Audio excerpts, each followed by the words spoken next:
Hi, everyone. I'm Jennifer Eggle, one of the directors of the 2021 Virtual MidAtlantic Dance Classic, and I'm also an active Pro-Am competitor in ballroom and country.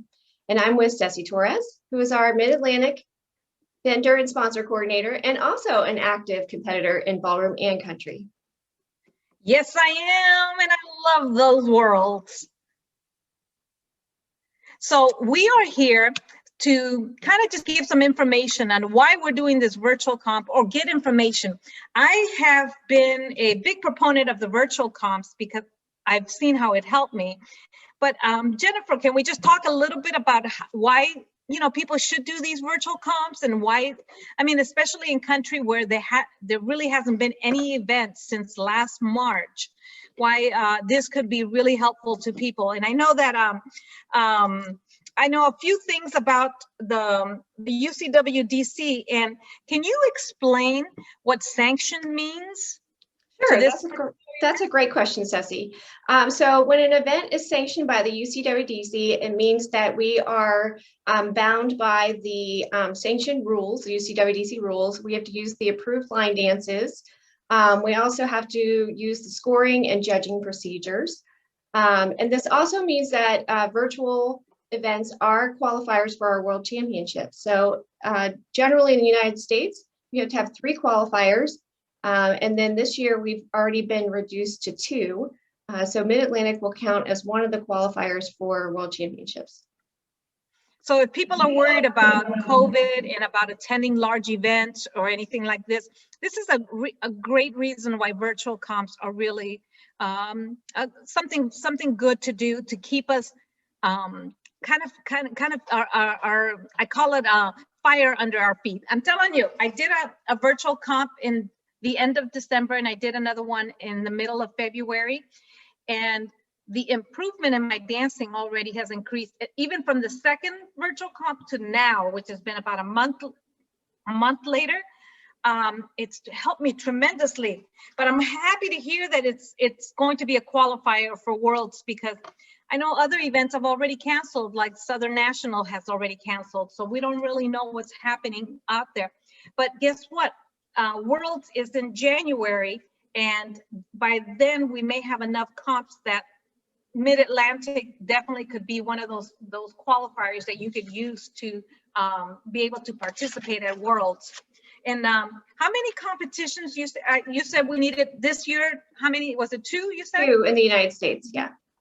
Oh, when I know sometimes some virtual comps they seem cheaper than an in-person competitions, but what are some of the costs that are the same, and why are some people have asked me when I've talked to them about attending the virtual comp, they've said, well, Ceci, why are they still, why is it $20 a heat? Why is it $35 for registration? Can you explain a little bit about what the cost is going to pay for? Sure. So for example, in-person competitions are obviously going to be more expensive. You have an obligation for food and beverage, a ballroom rental, you pay for staff rooms, things like that. And obviously that goes away with the virtual element, and also the floor too. But we're trading some expenses for other expenses. So your cost for a virtual event depends greatly on how much technical assistance you need. So country dance is 1 dance at a time, right? We have 8 of them. We don't have any multi-dances or scholarships where you just stay on the floor, unless you're in Masters or Crown. That's different. But in general, most people dance 1 dance at a time. We start with triple 2. Everybody dances triple 2. So because it's sanctioned, we have to continue with that same practice. And so that means if you're dancing all 8 dances, multiplied by however many age divisions you do, that's how many videos you're going to send in. So we'll just say you're just going to do 1. So it's 8 videos that have to be edited into heats with other people's 8 videos, so that everybody is seeing the competition just like you would, almost just like you would in person. So you will see all the people who are in the heat in the same screen at the same time dancing to the same music. So in other words, the editing is costing money. Mm-hmm. So that's part of the cost. What are some of the other costs? A lot of people ask for judge critique or guest coach feedback. We have a lot of great resources, like Shalene Archer is participating for the ballroom session. So to be able to get a Shalene coaching include in your competitor fee, I think is a wonderful thing. And, when these people judge at regular competitions, they're going from heat to heat to heat, and they just don't have time to sit there and say, okay, Jennifer, you did this well, and you can improve on this, and write general comments, right? They are moving on to the next heat. You know how fast it goes.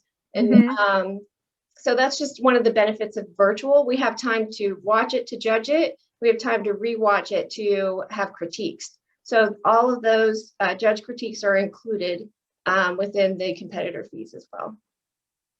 So they are physically going to get critiques, and how is that going to happen? So they'll watch the session ahead of time before the stream, and they'll judge, and then we'll have the results, and we'll have live awards during the weekend of streaming. And then they'll also watch sessions during the stream and give feedback based on a worksheet that we put together that has different items to say, this is what you did well, this is something that needs immediate attention. And if they have any general comments, they can add those in there too. I don't get that right now. I wish I could get that in my, you know what I'm saying? I'm actually being my own judge because I'm going, oh, Ceci, that was really bad. Fix that now. And you could get that at a competition if you hired someone like Donna, for example. She does that in the country circuit. You could say, Donna, watch my dances. She goes back there, she has a tape recorder, and she writes things down, and she'll be able to give people critiques afterwards. I know. Did you not know that? You're kidding me. Oh my gosh, that's awesome. All right, Donna. Well, what else goes into this virtual event? Yeah, the other costs are still the same, right? So we're sanctioned, so we're required to have a judge panel of 5 or more, and judges cannot judge sessions that they're dancing in for Pro-Am, right? That's not fair. We also have the same provider for our registration system and for scoring as well. So those costs are the same. So no matter what, that's what the $20 per heat is going to go pay for. And that's what the $35 registration fee is going to help pay. So, pretty much you're talking about 8 dances. And so for $235, you can do a full round, and you'll send us the music, we'll download it, play it, videotape it to it, and send it back, and we are able to compete and have those things available. Man, that's awesome. Yeah, I can't math that fast, but it's $35 for a competitor's pass, and then it's $25 a dance. This is for country. Ballroom, it's $25 for single dances, and then you have to look at the form for multi-dance and scholarship, because I can't memorize that. But let's talk about the process. So like you just said, so you go on, you register, and you say, okay, I'm Ceci Torres, I'm going to dance 8 dances, and whatever level and whatever age. And then when your registration process is, then I send you an email, and sometimes you'll get commentary from me if you know me. And the email has information that is also available on the website. So it just tells you a general review of what you registered for, what your bib number is, so you don't have to wear it. So for people who are new to country, the AM wears the bib number. And for people who don't do ballroom, the pro wears the bib number. And that is because in country, you can have multiple students in the same age division and level, and you cannot do that in ballroom. So your bib number's on there, your dances are on there, and then the information is on there for the music. So the music is housed on a website that is developed by our music manager, and he's our DJ, but we call him music manager now. And how the music is formatted is that it's by level. So you can look up your level and say, okay, these are the 8 songs that I have to dance to. And it has 10 seconds of silence, a tone countdown. So it's 5, 4, 3, 2, and then 1 is silent. And then the music plays. And then you got your 1.5 minutes of Pro-Am, and then there's silence. You can do your bow like you normally do, or you can stand there, just something for a few seconds just for video editing. So for when you record it, you have to make sure you get those tones in there, because that's how our media editor is going to sync everybody up. So everybody's dancing at the same time. They'll use those tones. Well, so I also know that, what was that? I was going to say, don't worry about if someone makes noise or something in the background, or, you know, a kid screams or something like that, because the music will actually be wiped off your track. And then the, you know, the full file will be laid on top of all the videos. So, you know, there's always bloopers, right? So you don't have to worry about if the phone rings or, you know, something like that. You don't have to retape it. You just, you know, just dance to the music, and then each individual dance needs to be recorded separately, unless you're doing the ballroom portion. So, you know, multi-dance and scholarship are every dance in a row, right? So you record it all together. But I also understand there's going to be workshops. There is. Oh, one more thing on the videos too. You have to record them in landscape. So if you have someone who's recording you, this is portrait, this is landscape. There's my kids right there. You can use an iPhone, you can use an iPad. You know, if you have a digital camera, you can use that. You do not need high def techie equipment or anything like that, just wherever. And also the environment too. So I've had a couple questions about that. You know, if you can only dance in your kitchen and you're doing line dance, then obviously you're not going to make it all the way across the floor before you restart. So just do the best you can, and the judges will take that into consideration. And same with, you know, couples progressional dances. You know, say you're doing it in your garage or something. You only have so much room, so just make the best of it.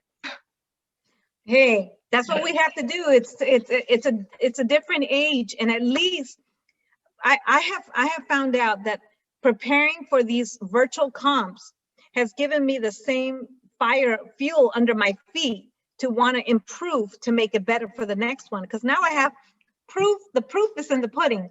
The proof is in the video. Did I improve or did I not?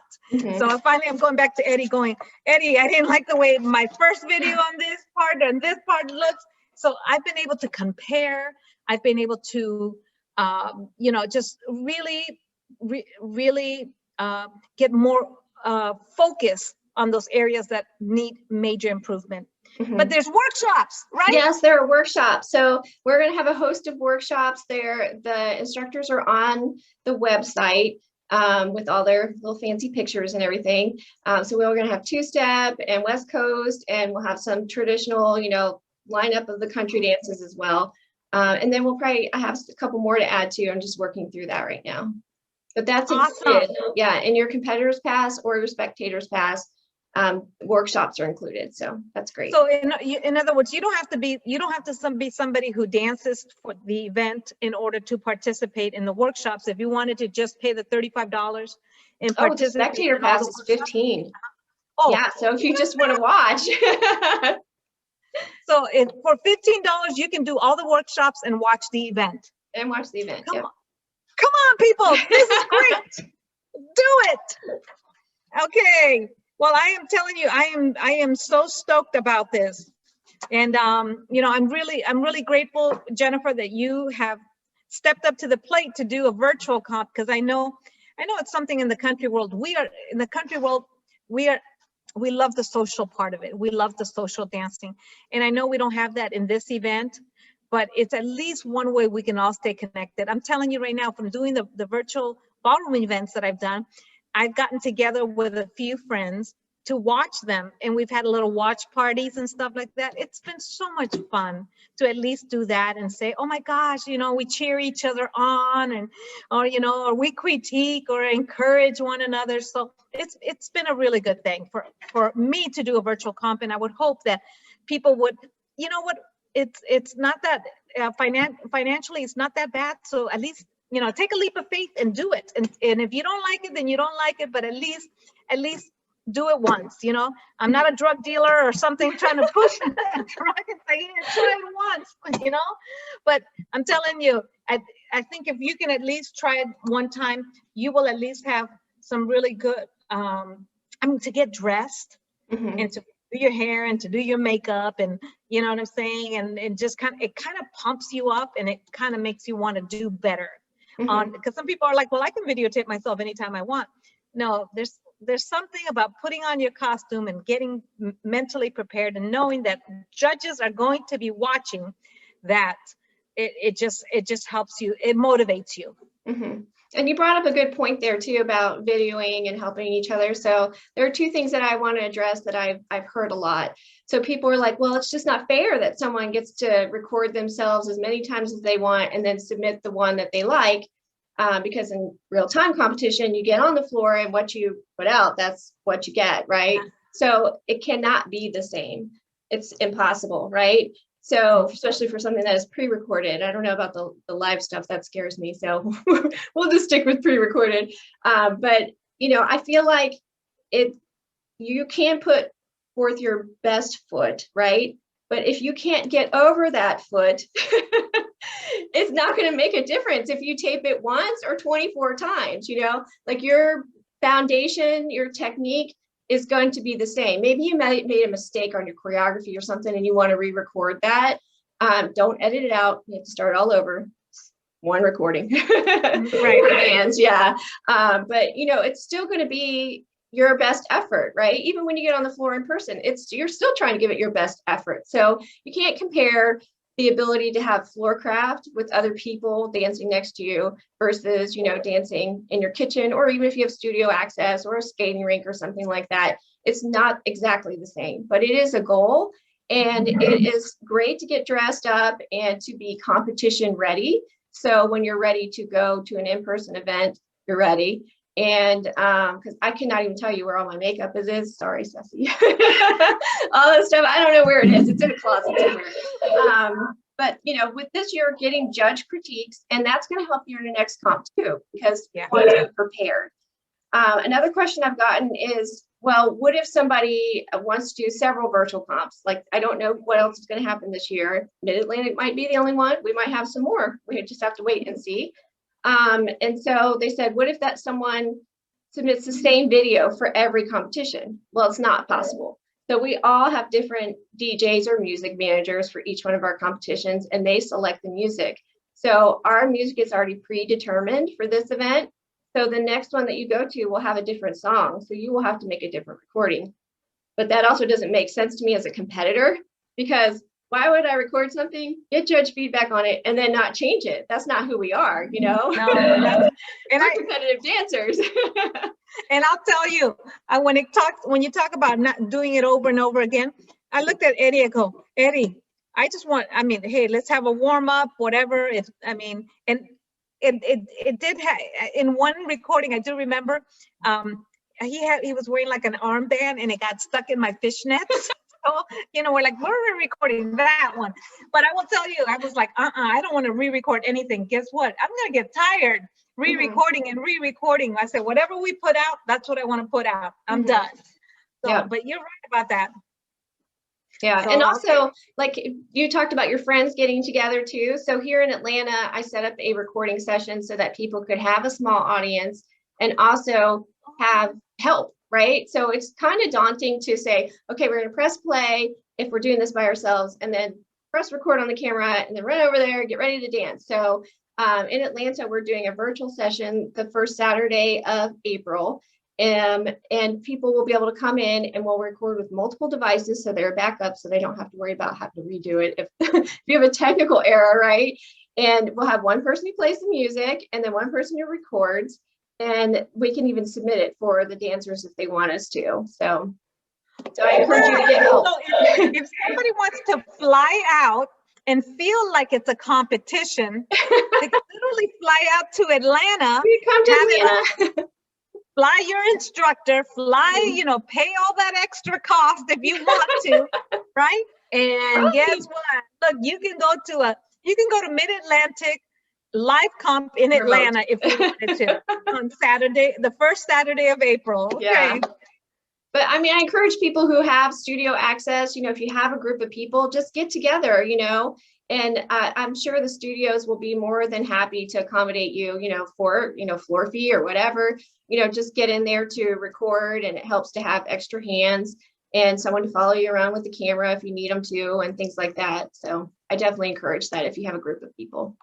If anybody's in Orlando and they want to do the comp, whether it's the ballroom or the countryside, I've gotten pretty good at videotaping and all that stuff. So I will help over here on this side. Awesome. So, Well, I mean, that's all the questions I have. I don't know if you have any questions, Jennifer. No, I'm just looking forward to seeing everybody on the big screen, right? Our streaming weekend is going to be April 30th through May the 2nd, which is our regular weekend of competition. So I'm just really excited for this opportunity, and I can't wait to see everybody.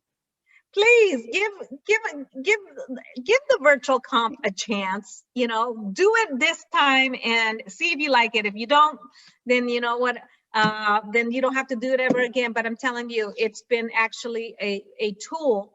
And with these critiques, it's even going to be better. So thank you so much, Jennifer, for doing this and allowing country to put their boots back on.